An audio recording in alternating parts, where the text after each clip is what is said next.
안녕하세요 여러분. 알아두면 쓸모있는 입시의 알쓸쌤입니다. 알쓸 입시 정보 두 번째 시간으로 11월 5일에 있었던 상위 13개 대학 학생부 종합전형 실태조사 자료를 함께 분석해 보려 합니다. 언론은 학종의 문제점을 발견했다는 쪽과 학종이 별 문제점은 없고 정부 실태조사가 맹탕이라는 쪽으로 나눠져 있습니다. 언론을 통해 보았을 때 제 각각인 분석으로 정확히 알기가 어렵습니다. 배포된 결과자를 직접 확인해보는 시간을 준비했습니다. 13개 대학 학생부 종합전형 실태조사 결과자료는 교육청 홈페이지에서 다운받을 수 있습니다. 같이 보시겠습니다. 자, 먼저 목차 보겠습니다. 목차를 보시면 추진 배경과 실태조사 개요, 실태조사 결과로 나눠져 있고 네 번째로 아래쪽에 향후 계획이 있습니다. 자, 일단 추진 배경과 실태조사 개요는 넘어가도록 하겠습니다. 세 번째 실태조사 결과부터 보도록 하겠습니다. 실태조사 결과에서는 첫 번째 학생부 종합전형의 공정성 분석과 2번 13개 대학 4년간 합격자 현황 분석이 있습니다. 먼저 결과를 확인하기 위해서 4년간 합격자 현황 분석부터 보도록 하겠습니다. 13개 대학 4년간 합격자 현황 분석입니다. 고교 유형별 합격자 현황 되어 있습니다. 과학고, 외고, 국제고, 자사고, 일반고 순에 서열화된 고교 체계가 지원 단계부터 합격 등록 단계까지 학생부 종합전형 전 과정에서 나타났다라고 결론을 먼저 내리고 있습니다. 전국 고3 학생 수 대비 13개 대학 합격자 현황입니다. 13개 대학의 일반고 학생은 전국 일반고 학생 대비 5.4% 합격하나 자사고는 28.8%, 외고 국제고는 45.8%, 과거 영재고는 111.5% 합격이나 나옵니다. 과거 영재고가 111.5%가 나오는 이유는 중복 합격이 가능하기 때문입니다. 아래 도표 보도록 하시겠습니다. 학종을 보시면 가로로 보시는 겁니다. 학종을 보시면 일반고가 2.1%, 자사고가 8.9%, 외고 국제고가 23.2%, 과거 영재고가 70%입니다. 수능으로 가도록 하겠습니다. 역시 가로로 보시는 겁니다. 일반고가 1.7%, 자사고가 13.9%, 외고 국제고가 12.4%, 과거 영재고가 2.5%입니다. 전체로 보시겠습니다. 일반고가 5.4%, 자사고가 28.8%, 외고 국제고가 45.8%, 과거 영재고가 111.5% 이렇게 나와 있습니다. 자, 이 중에 특징되어지는 거, 학종에서는 과거 영재고가 압도적이라는 겁니다. 외고 국제고 과거 영재고를 합치면 여러분들 어마어마한 수치가 나옵니다. 수능에는 아주 특징적인 부분이 하나가 눈에 띕니다. 바로 자사고의 약전입니다. 수능에서는 가장 높은 비율을 차지하는 부분이 자사고입니다. 그리고 전체로 봤을 때도 28.8%가 나온다는 건 수능과 논술 비중이 상당히 높다는 걸 알 수 있습니다. 고교 유형별 합격률은 비율로 나타낸 겁니다. 왼쪽은 학생부 종합, 일반고, 자사고, 외고 국제고, 과고, 영재고 순입니다. 수능은 일반고, 자사고, 외고 국제고, 과고, 영재고 순입니다. 자, 이 도표만 보면 수능 쪽이 좀 더 고르고 학생부 종합종이 우상향 곡선으로 좀 가파릅니다. 현재는 학생부 종합을 많이 뽑기 때문에 과거 영재고가 학생부 종합으로 많이 가고 있습니다. 그런데 정시가 늘어나게 된다면 이 비율이 수능 쪽으로 오게 될 겁니다. 그러면 일반고에서 과거 영재고로 치솟는 우상향 곡선이 아주 볼만할 겁니다. 다음 도표 하나 보시도록 하겠습니다. 각 출신 고교 합격자의 전형별 비중입니다. 여기서 독특한 특징은 위에서 말씀드린 것처럼 자사고의 수능 비중이 상당히 높습니다. 논술 비중도 가장 높고요. 그렇다면 일반고를 갈지 자사고를 갈지 결정할 때 수능을 보실 거면 일반고보다는 자사고를 선택하시는 게 훨씬 더 효과적이라는 이야기가 될 수 있습니다. 수능과 논술을 합쳐서 대략 63.5%로 수능과 논술로 대학을 가고 있습니다. 이거 상당한 비중입니다, 여러분들.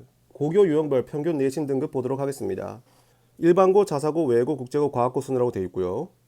고교 소재지별 합격 현황을 보도록 하겠습니다. 자, 보시면 각 전형 내 고교 소재지별 합격자 비중으로 나옵니다. 그런데 문제는 바로 이 중소도시입니다. 중소도시가 35.7%, 46.5%, 37.9%, 논술도 40.5%, 특기자도 30.7%, 대부분은 특별시보다 조금 높거나 거의 유사한 형태를 띠고 있습니다. 이 도표는 아무것도 분석할 수가 없습니다. 이 중소도시에는 당연히 특목고도 있고 자사고도 있고 일반고도 있습니다. 다 섞여 있어요. 아무것도 할 수 있는 게 없습니다, 여러분들. 바로 이 부분 때문에 맹탕조사라는 욕을 먹고 있는 겁니다. 앞으로 넘어가 보도록 하겠습니다. 자, 지금부터 학생부 종합전형의 공정성 분석을 한번 보도록 하겠습니다. 학생부 및 고교 프로파일의 고교 간 차이라고 나와 있습니다. 고교 프로파일에 대해서 처음 듣는 분들이 많으실 텐데요. 고교 프로파일은 다른 게 아니고 고등학교가 대학에 저희 학교는 이렇게 가르치고 이렇게 학생을 길러냅니다 라고 해서 본인 학교의 특징을 알려주는 겁니다. 그런데 이렇게 알려주는 건 문제가 없는데 기재사항에 쓰면 안 되는 것들이 쓰여 있는 학교가 있었다는 얘기가 되는 겁니다. 편법 사례입니다. 과거 대학 진학 실적을 포함하거나 자소서 추천서 및 학생부 기재 금지 항목 정보를 간접 제공하는 사례를 확인했다고 되어 있습니다. 이 자체는 조금 문제가 있습니다. 고교 프로파일 활용 방식에서 13개 대학 모두 프로파일 활용에 대한 명확한 지침은 없으나 일부 대학은 평가자 교육 자료에 프로파일 활용 방식을 포함하거나 사용 설명서 형태로 안내했다고 되어 있습니다. 평가자가 평가에 참고할 수 있도록 평가 시스템에서 프로파일을 제공하고 있으나 프로파일을 활용한 고교별 가점 부여 등 사례는 미확인됐다고 되어 있습니다. 다음 보겠습니다. 자기소개서, 추천서, 편법 기재 및 표절이라고 되어 있습니다. 자, 먼저 자기소개서, 추천서, 기재 금지 사항에 대한 처리가 있습니다. 두 번째, 기재 금지 사항 확대 내용 보면 공인어학 성적, 교과 관련 교회 수상 실적, 해외 어학연수, 19학년도 추가된 발명특허, 논문 도서 출간, 해외 활동, 인증 취득, 출신 고교, 부모 실명을 포함한 사회경제적 지위가 되어 있습니다. 아래 보시면 기재 금지된 현황에서 대상 학생 총 17.6만 명, 즉 17만 6천 명 중에 자소서 추천서 기재 금지 적발은 총 366건으로 대부분이 부모의 사회 경제적 지위 관련 사항이라고 나옵니다. 이 부분을 가지고 학생부 종합의 문제점이라고 꼬집는 언론이 꽤 있었습니다. 하지만 여러분들 다시 한번 보시기 바랍니다. 17만 6천 명 중에 366건입니다. 0.1%도 되지 않습니다. 대략 0.2% 정도 되겠네요. 여러분, 어떠한 시스템을 해도 100% 완벽한 시스템은 없습니다. 0.2%면 이거는 오류 정도로 봐야 됩니다. 어떤 의도가 있다고 보기는 상당히 어려운 퍼센테이지라는 겁니다. 2019학년도 자소서 추천서 기재 금지 적발 현황 보면 대부분 부모의 사회 경제적 지위에 위치하고 있습니다. 편법, 변칙적 기재 사례 확인이라고 된 부분 보도록 하겠습니다. 두 번째 보시면 저는 어릴 적부터 작은 기업을 경영하시는 아버지와 이걸 가지고 큰 문제가 있다고 하기는 제가 보기에는 좀 어려워 보입니다. 물론 작은 기업을 경영하는 이런 말씀은 안 되겠죠. 그런데 자소서는 본인이 개인적으로 써서 메일로 보내거나 내지는 우편으로 보내는 게 아닙니다. 대기업 시스템을 사용하는 진학사 등을 통해서 입력하는 겁니다. 이미 입력할 때 쓰면 안 되는 단어가 나오면 일단 걸러지게 됩니다. 그런데 안 걸러졌다는 건 시스템의 문제로 봐야 되는 겁니다. 그리고 아래와 같이 일부 대학은 민간 프로그램을 활용하고 있으나 대다수 대학은 평가자가 평가 과정에서 직접 확인하여 적발이라고 되어 있습니다. 그리고 자기소개서 표절에 대한 처리를 보도록 하겠습니다. 먼저 유사도 검증 시스템으로 사실은 상당히 많은 부분이 걸러내고 심지어 한 문장만 똑같아도 여러분 표절에 뜨게 됩니다. 자, 표절 현황 보도록 하겠습니다. 19학년 자소서 표절 의심 사례는 총 228건으로 B수준 유사도 5에서 30%는 205건, C수준 유사도 30% 이상은 23건으로 나옵니다. 표절자에 대한 평가 결과를 보아야 할 것입니다. 표절자 중 합격자 수 1명이 나옵니다. 17만 6천 명 중에 1명이 나온 겁니다. 어떤 특혜가 있다고 보기 어렵습니다. 그런데 가장 마음 아프게 만드는 건 바로 이 마지막 평가 항목입니다. 평가자의 평가 시간 건수입니다. 함께 보시도록 하겠습니다. 입학 사정관 및 지원자 수를 보시면 학교에 소속되어 있는 전인보다는 위촉된 사정관이 훨씬 많습니다. 여러분, 사정관 1인당 지원자는 136명에서 157명 정도 됩니다. 문제는 바로 여기서부터 나타납니다. 대학별로 평가자 1명이 지원자 1명을 평가하는 평균 시간은 최소 8.66분에서 최대 21.23분으로 크게 차이가 난다. 분석 대상 5개 중 4개 대학에서 10분 미만 평가가 대다수를 차지하고 한 곳은 5분 미만 평가가 절반 이상이다 라고 되어 있습니다.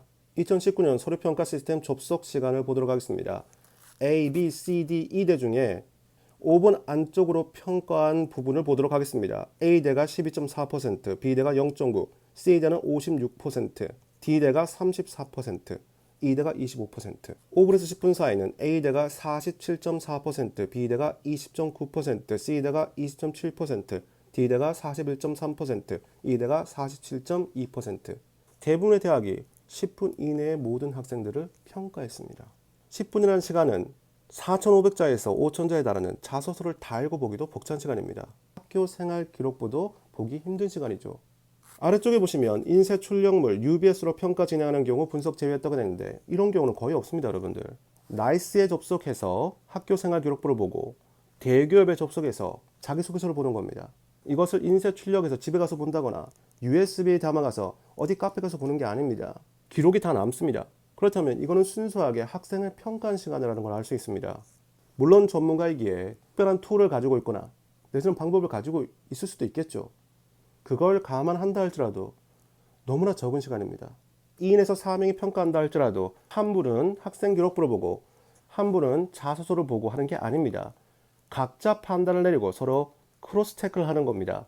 아무리 생각해도 너무 적은 분량입니다. 어떤 언론도 이 문제에 대해서는 다루지 않고 있습니다. 하지만 저는 이 부분이 가장 큰 문제라고 봅니다. 대부분 5분 이내 내지는 5분에서 10분 이내 모든 학생을 평가했습니다. 이 부분에 대해서는 분명히 보강 조치가 있어야 된다고 저는 생각합니다. 마지막입니다. 회피 제척 및 평가 선정 방식이라고 되어 있습니다.